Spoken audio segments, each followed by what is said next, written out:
Hello, bienvenue sur le podcast I Am The Boss, un podcast business et motivation nouvelle génération qui peut tout simplement changer ta vie. Ici, on parle de tout sans tabou. Alors si tu veux devenir la meilleure version de toi-même, je t'assure que I Am The Boss va devenir ton meilleur pote. N'oublie pas que l'on peut tous réussir. Je suis Eva Wolf et chaque semaine, je te partagerai des astuces et des méthodes simples pour atteindre tes objectifs. Rencontre également des entrepreneurs motivants et ambitieux qui ont réalisé leurs rêves. Es-tu prêt à développer ton entreprise? C'est parti pour le show. Oublie pas de me laisser 5 étoiles et un avis sur Apple Podcast. Let's go! On se retrouve pour un nouvel épisode et aujourd'hui, c'est un épisode spécial étudiant. Tadam. Pourquoi j'ai choisi de faire cet épisode spécial étudiant? Comme beaucoup ou peu le savent d'ailleurs, j'ai eu l'opportunité d'être formatrice, professeure si vous préférez, dans une école parisienne qui fait partie du campus de l'Université de Paris à La Défense. Et donc, j'ai eu l'honneur de former des adultes, des jeunes adultes, pendant un an, donc durant l'année scolaire 2021-2022. Et donc, c'était des bachelors première, deuxième et troisième année de web et marketing. Et c'était vraiment un honneur de pouvoir faire cette première expérience de formatrice. Ça n'a pas été facile tous les jours, car déjà, c'est pas la porte à côté. Moi, je suis toujours en Normandie, donc la fatigue, elle a pu aussi s'accumuler. Mais c'est vrai que c'était tellement enrichissant d'apporter son savoir ou d'apporter même ses connaissances à des personnes que vous connaissez pas en fait, qui ont envie d'apprendre, qui ont envie d'évoluer. C'était enrichissant et c'était vraiment génial. Enfin, pour retourner sur le sujet principal de cet épisode spécial étudiant, j'ai eu beaucoup d'étudiants qui ne savaient pas quoi faire après leur bachelor. Beaucoup d'étudiants qui étaient en fait à la recherche de ce qu'ils avaient envie de faire après leur diplôme. Il y en a plein qui se sont dit qu'ils ne voulaient pas du tout continuer leurs études et que donc il serait préférable de trouver un job. Mais bon, trouver un job, si on n'a pas encore trouvé sa voie, ça peut être très complexe. Et c'est pour ça qu'aujourd'hui, dans cet épisode, j'ai décidé de vous parler de mon histoire, de mon expérience, comment j'ai moi-même trouvé ma voie, quels ont été les éléments déclencheurs qui ont fait que je me suis lancée aussi à mon compte, comment j'ai su qu'est-ce que j'avais vraiment envie de faire. Voilà, c'est vraiment des sujets que je voulais discuter avec vous. Donc déjà, il faudrait faire un zoom sur votre personnalité. Quand je dis faites un zoom sur votre personnalité, ça va être vraiment, c'est de vous connaître. Si vous ne connaissez pas, si vous n'apprenez pas à vous connaître vous-même, si vous n'apprenez pas à savoir ce que vous aimez et ce que vous n'aimez pas, qui vous êtes, qu'est-ce que vous avez envie de faire, qu'est-ce qui vous passionne, quels sont vos hobbies, vos habitudes, qu'est-ce qui vous rend heureux, qu'est-ce qui vous active dans la journée, comment vous voyez pas le temps passer finalement. Si vous ne voyez pas le temps passer quand vous faites des activités, c'est que vous aimez ce que vous faites. Donc voilà, faites vraiment une liste. Qu'est-ce que j'aime, qu'est-ce que j'aime pas, qu'est-ce que je pourrais aimer par la suite par rapport à ce que j'aime pas, est-ce que je pourrais faire des concessions, est-ce que j'ai des envies particulières, est-ce que déjà aussi j'ai envie de travailler pour quelqu'un, parce que ça peut être aussi un élément déclencheur en se disant moi en fait je me vois pas du tout travailler pour quelqu'un, j'aime faire ça mais je sais pas trop où je vais aller dans cette voie-là, je me cherche encore mais je me lance et je verrai sur la route qu'est-ce que je compte faire et qu'est-ce que j'ai vraiment envie de faire. Ça peut être aussi une option. Bref, pour retourner sur votre personnalité, vraiment apprenez à vous connaître, essayez de vous poser. Pour les personnes qui sont incapables de répondre à cette première question, qui es-tu en fait, qui êtes-vous, je vous dirais peut-être de commencer à faire une introspection sur vous, ou lire des livres de développement personnel par exemple. Essayez de vous connaître. Comment moi j'ai réussi à me connaître? Déjà j'ai fait beaucoup de jobs et c'est grâce à ça aussi que j'ai tout de suite compris que en fait à chaque fois que je faisais un nouveau travail, ça me plaisait au début, les 2-3 premiers mois grand maximum, des fois c'était 2-3 premières semaines, ça me convenait parce que c'était nouveau, j'apprenais de nouvelles choses, j'avais des challenges. Et en fait, je me retrouvais très rapidement dans un concept où je m'ennuyais en fait. Je m'ennuyais de ouf. C'était terrible. C'était terrible et du coup, je commençais à être désagréable parce que je demandais plus. Je demandais vraiment qu'on me fasse faire d'autres choses. Je demandais dans tout, hein. J'ai vendu des pizzas, j'ai été pizzaiolo, j'ai nettoyé des blocs opératoires, quand je me suis lancée en tant qu'infirmière, j'ai fait vraiment beaucoup de choses. J'ai fait du porte-à-porte, j'ai vendu des fenêtres, du bardage, j'ai été dans la location immobilière, dans la transaction immobilière, j'ai vendu des costumes chez Zara, j'ai été hôtesse d'accueil pour des restaurants et hôtels, j'ai été maître d'hôtel d'ailleurs pour des traiteurs, bartender, serveuse, bref, franchement, je crois que le seul vrai métier que j'ai pas fait, même les ménages, j'ai fait des ménages aussi, j'ai fait du ménage, beaucoup de ménages quand j'étais jeune, pour me faire de l'argent. Du babysitting, ça j'en ai fait aussi, comme tous les étudiants, je pense, à peu près. Voilà, on fait toujours des petits jobs pour essayer de monter, pour être libre, hein, tout simplement, pour s'acheter des conneries. Et voilà, je me pose une colle à moi-même, quoi. Qu'est-ce que j'ai pas fait? Jamais travaillé dans la téléphonie. Ça, c'est une chose que j'ai toujours refusée, ça m'emmerdait. J'avais pas mal de commerciaux qui m'avaient démarché d'ailleurs, de tout ce qui était SFR, Bouygues Télécom, tout ça pour être commercial. Ouais, j'ai été commercial terrain d'ailleurs, mais pas du tout en téléphonie, dans le bâtiment pour le coup. J'ai fait aussi plein de diagnostics immobiliers. J'ai vendu des caisses aussi, tiens, j'ai vendu des caisses chez Renault. Ça a duré un mois, je me suis fait virer sur le champ, j'ai fait des drives.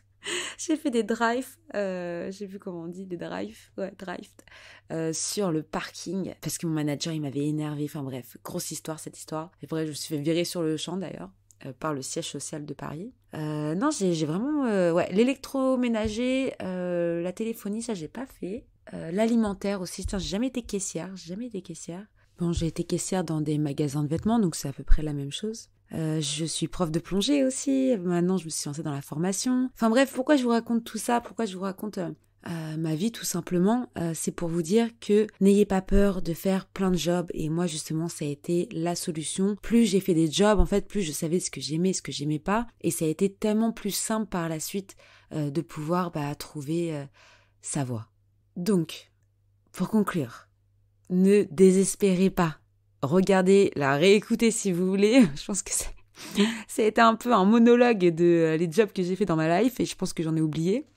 Si j'ai pu faire autant de jobs en si peu de temps, parce que je suis pas non plus très âgée, vous pouvez le faire aussi. N'hésitez pas à tester, à vous tester, n'hésitez pas à vous lancer, n'hésitez pas à prendre des contrats, à tester, à regarder, soyez curieux, commencez dans des boîtes, des petites, des grosses, prenez ce que vous avez à apprendre, ayez pas peur. Ayez pas peur de vous lancer dans des milieux que vous connaissez pas. Ayez pas peur de vous lancer dans des domaines inconnus ou des secteurs d'activité qui sont un peu moins sexy parce que finalement, vous pouvez apprendre beaucoup en termes commercial et marketing. Moi, j'ai pas fait d'études marketing et j'ai tout appris sur le tas. J'ai appris grâce à ces grosses boîtes pour lesquelles j'ai pu travailler et par les années d'expérience. Donc, ne désespérez pas. Si vous ne trouvez pas votre voie, si vous ne savez pas quoi faire de votre vie, je vous assure que un jour vous allez vous réveiller et que vous allez vous dire « Ah, ça y est, c'est ça que je veux faire ». Donc une fois que vous avez fait le zoom sur votre personnalité, une fois que vous avez testé plein de jobs, que vous avez essayé plein de domaines différents, vous allez pouvoir définir votre environnement de travail idéal. Vous allez savoir dans quel cadre vous voulez travailler. Petite, grande équipe, est-ce que vous préférez avoir des missions seules? Est-ce que vous préférez travailler avec des coéquipiers ou des collègues? Est-ce que vous préférez travailler en extérieur? Est-ce que vous préférez travailler en intérieur? Est-ce que vous préférez travailler dans des petits bureaux ou dans des open space? Est-ce que vous voulez voyager avec votre travail? Est-ce que, qu'est-ce qui vous fait kiffer? Posez-vous la question. Quel serait votre travail idéal, votre dream job? Qu'est-ce qui va faire que tous les matins, vous allez vous réveiller et vous allez avoir le smile? Ça, c'est vraiment comme ça que vous allez savoir en fait quel métier vous correspond au mieux. Ensuite, ce que vous pouvez mettre en place ou faire, ça serait de vous plonger dans vos souvenirs d'enfance. Qu'est-ce que vous aimiez faire quand vous étiez petit? Quelles étaient vos occupations? Parce qu'à l'époque, en plus, on n'avait pas forcément de téléphone, de tablette. Qu'est-ce que vous aimiez faire quand vous étiez petit? Essayez de vous replonger dans ces souvenirs pour vous dire, ok, ah oui, peut-être que je me suis totalement trompée de voie. Peut-être que j'aurais dû faire plutôt un métier manuel, plutôt un métier artistique. J'aurais peut-être dû me pencher sur des métiers en extérieur parce que je suis pas du tout quelqu'un qui peut se retrouver enfermé dans un bureau. Bref, je vous donne plein d'exemples comme ça pour essayer de vous donner un déclic dans votre tête et de vous dire, ok, dans quel domaine je me lance ? Dans quel milieu je me lance ? Encore une fois, n'hésitez pas à faire plein de jobs avant de trouver le vôtre. C'est que en essayant que vous allez savoir ce que vous aimez. C'est comme tout.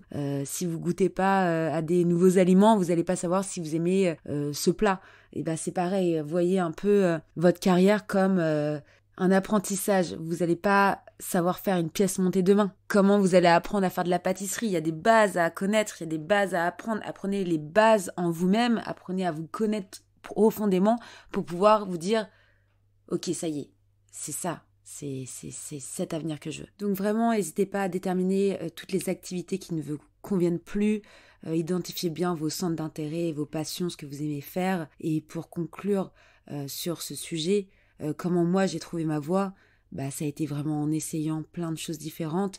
Et le vrai déclic que j'ai eu, ça a été de me lancer en tant qu'entrepreneur à mon compte parce que je ne supportais pas d'avoir une hiérarchie, je ne supportais pas d'avoir des personnes qui me disent ce que je dois faire. Et ça a été le déclic de ma vie qui a fait que je me suis lancée aussi jeune parce que j'ai commencé à réfléchir à monter ma boîte à 19 et à 20 ans, j'ai monté ma première boîte. C'était en 2015. Ça va faire 7 ans au mois de décembre que je suis à mon compte et même si c'est dur, je vais pas vous dire le contraire, parfois c'est dur psychologiquement, c'est dur financièrement parce qu'il y a des mois qui vont être très bons et d'autres moins. J'ai traversé quand même des gros moments de l'histoire, même pas que de France, du monde. J'ai dû changer tous mes services à cause du Covid, de la pandémie. J'ai dû m'adapter, j'ai dû apprendre seule. C'était dans l'épisode précédent, si vous voulez l'écouter. Comment se former seule. Voilà, j'ai mis en place des moyens pour actionner mon avenir, actionner le développement de mon entreprise. Alors, si votre dream, c'est de devenir votre propre boss et que vous savez pas par où commencer, déjà j'ai écrit un livre à ce propos.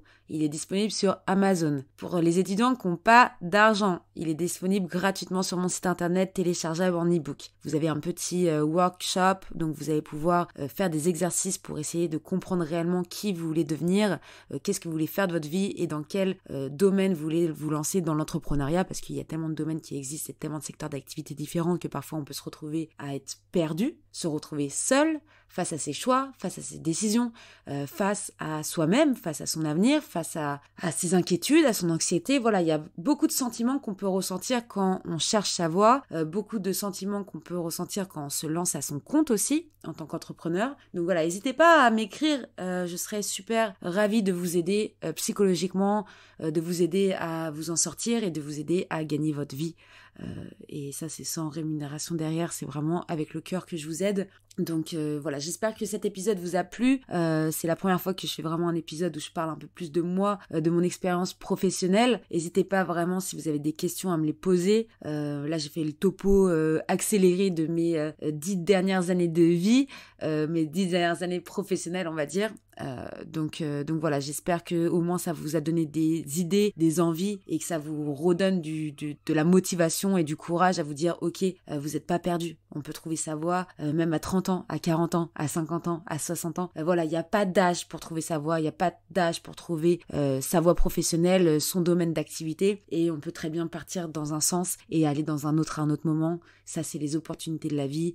Et je vous invite à juste écouter votre instinct, écouter votre cœur et faites ce que vous avez envie de faire parce qu'on n'a qu'une seule vie.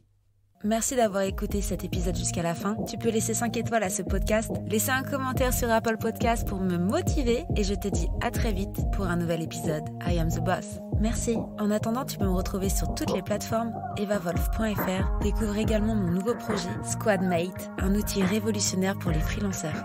À très vite.